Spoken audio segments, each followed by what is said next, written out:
Hello नमस्ते सबैलाई। आजको यस भिडियोमा म तपाईहरुलाई 2075-76 इन्कम इयरको चाहिँ ट्याक्स रेट तपाईले भन्न गइरहेको छु। जो चाहिँ बीबीएस थर्ड इयरमा पढ्ने विद्यार्थी चाहिँ 2077 ब्याचको विद्यार्थीको लागि एकदम जानिराख्नुपर्ने कुरा हो र ट्याक्स पेयरहरु जो चाहिँ 2075-76 को एसेसमेन्ट गर्नुहुँदैछ उहाँको लागि पनि जानिराख्नुपर्ने कुराहरु हो है त। सो अब इन्कम ट्याक्स एक्टले चाहिँ एउटा व्यक्तिको लागि र एउटा कम्पनीको लागि चाहिँ डिफ्रेन्ट ट्याक्स रेट के गर्छ अप्लाई गर्छ अथवा प्रोभिजन दिएको छ है त। डिफ्रेन्ट ट्याक्स रेटको प्रोभिजन दिएको छ। अब व्यक्तिमा पनि दुईवटा प्रकारको छ। अब यस प्रकारको छ ट्याक्स रेटहरु म तपाईहरुलाई भन्छु। सो व्यक्तिमा पनि एउटा इन्डिभिजुअलमा एप्लिकेबल ट्याक्स रेट डिफ्रेन्ट छ र एउटा कम्पनीमा एप्लिकेबल ट्याक्स रेट हैन यो चाहिँ डिफ्रेन्ट छ इन्कम ट्याक्स एक्ट अनुसारले। अब चाहिँ एउटा इन्डिभिजुअलको लागि चाहिँ यदि उ ट्याक्स पेयरले आफूलाई सिंगल भनेर चाहिँ इलेक्ट गर्छ हैन भनेदेखि चाहिँ उसको बेसिक एक्जेम्पसन पहिलो 3,50,000 इन्कममा चाहिँ उसको 0% अथवा 1% ट्याक्स लाग्छ है त। अब यो 0% र 1% कस्तो अवस्थामा लाग्ने म तपाईलाई भन्ने छु। 3,50,000 पछिको 1,00,000 रुपैयाँमा चाहिँ उसको 10% लाग्छ, त्यसपछिको 2,00,000 मा 20% लाग्छ, त्यसपछिको 13,50,000 मा चाहिँ 30% लाग्छ। अनि त्यो सकिसकेपछि चाहिँ जति ब्यालेन्स अमाउन्ट रहन्छ त्यसमा चाहिँ 36% ट्याक्स लाग्छ है त। सो अब यदि चाहिँ उसले आफूलाई कपल इलेक्ट गर्यो है त। अब यो यति जोडेपछि 3,50,000 1,00,000 2,00,000 13,50,000 जोडे 20,00,000 आउँछ। 20,00,000 पछिको एमाउन्ट जति रहन्छ नि त्यसमा चाहिँ 36% ट्याक्स लाग्छ है त।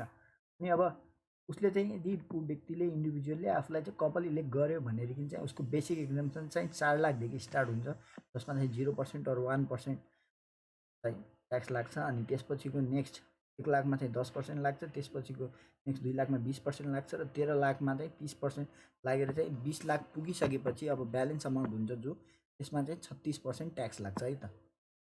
अब यो 0% र 1% कस्तो अवस्थामा रहने भन्ने कुरा हुन्छ है त।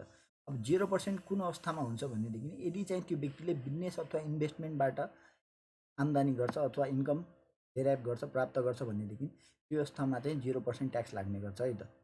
यदि चाहिँ त्यो व्यक्तिले चाहिँ इम्प्लोइमेन्टबाट इन्कम डेराइभ गर्छ 1% tax rate is applicable to only those person having income from employment. यदि उसले चाहिँ इम्प्लोइमेन्टबाट पनि इन्कम डेराइभ गर्छ भनेदेखि चाहिँ उसलाई चाहिँ 1% ट्याक्स रेट एप्लिकेबल गर्नुपर्छ। अब इम्प्लोइमेन्ट मात्रै होइन कि इम्प्लोइमेन्टसँग बिजनेस जोडिया छ, इन्भेस्टमेन्ट जोडिया छ, तीनवटै जोडिया छ भने पनि इम्प्लोइमेन्ट आउने बित्तिकै चाहिँ उसको 1% ट्याक्स रेट लागिहाल्छ। यदि इम्प्लोइमेन्ट छैन भनेदेखि चाहिँ उसको 0% ट्याक्स रेट लाग्छ है त। सो त्यसपछि छ कम्पनीको कुरा छ। अब कम्पनीलाई पनि दुईवटा भागमा विभाजित गरेछ तपाईको इन्कम ट्याक्स एक्टले है त। सो त्यो चाहिँ छ नर्मल कम्पनी छ, अनि त्यसपछि छ स्पेशल कम्पनी अथवा म्यानुफ्याक्चरिङ कम्पनी है त। नर्मल कम्पनी भन्नाले कस्तो कम्पनी भन्नाले जो चाहिँ म्यानुफ्याक्चरिङ कम्पनी होइन, म्यानुफ्याक्चरिङ कम्पनी उत्पादन नगर्ने कम्पनी भन्नाले चाहिँ जो सर्भिस सेक्टर भयो होइन, सर्भिस 25% ट्याक्स रेट हुन्छ यिनीहरूको लागि है।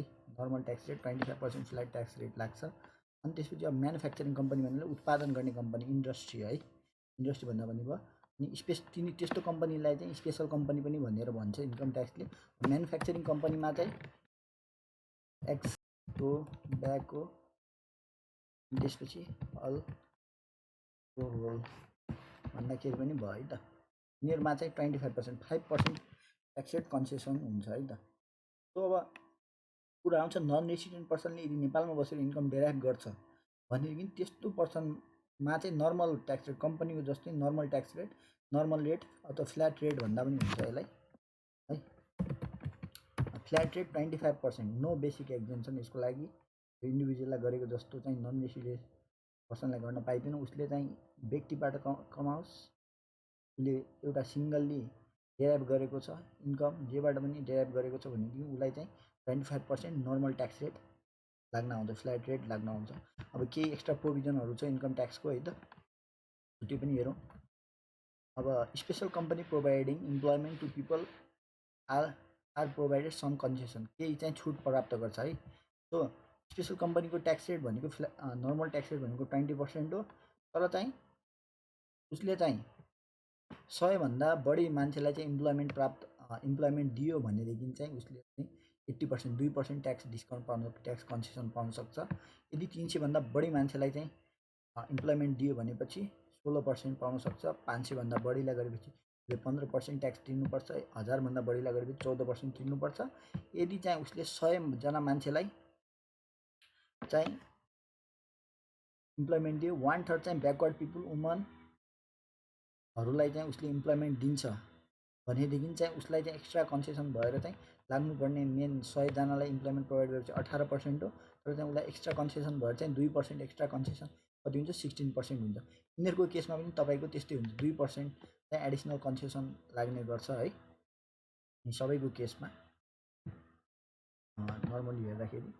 अनि तपाईँको यदि 1/3 यिनीहरूले पनि पिपलहरूलाई चाहिँ दियो भनेदेखि चाहिँ 300 भन्दा बढी 1/3 गऱ्यो भने यिनीहरूमा पनि एडिसनल कन्सेसन आउने गर्छ है।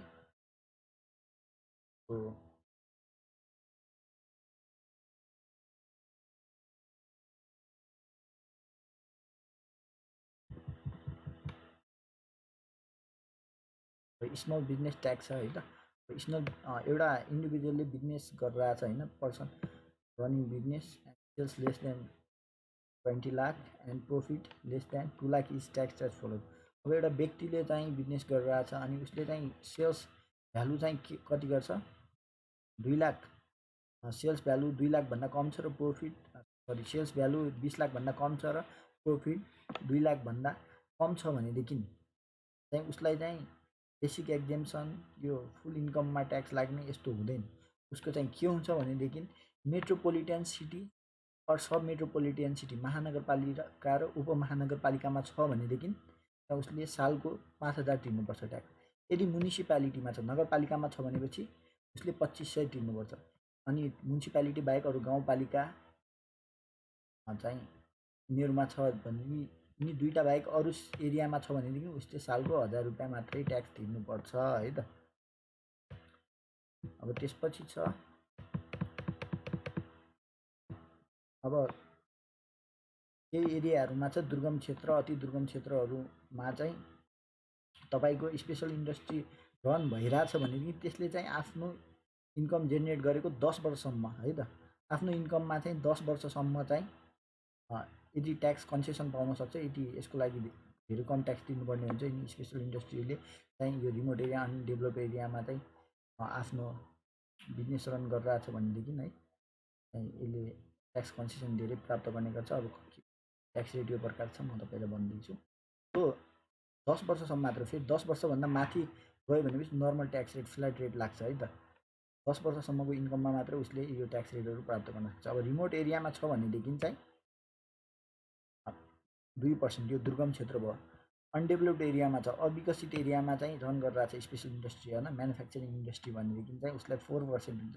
त्यसपछि अन्डर डेभलप्ड एरियामा छ भनेदेखि चाहिँ उसलाई चाहिँ 6% ट्याक्स रेट लाग्छ है त। यही प्रकारको छ ट्याक्स रेटहरू तपाईँको नर्मली चाहिँ मेन ट्याक्स रेटहरू भनेको यति नै हो। तपाईँहरूलाई यो भिडियो कस्तो लाग्यो कमेन्टमा भनिदिनु होला। केही क्वेसन छ भने पनि कमेन्टमा लेखिदिनु होला र यो भिडियोलाई लाइक गरिदिनु होला। हस् त, धन्यवाद। जय नेपाल।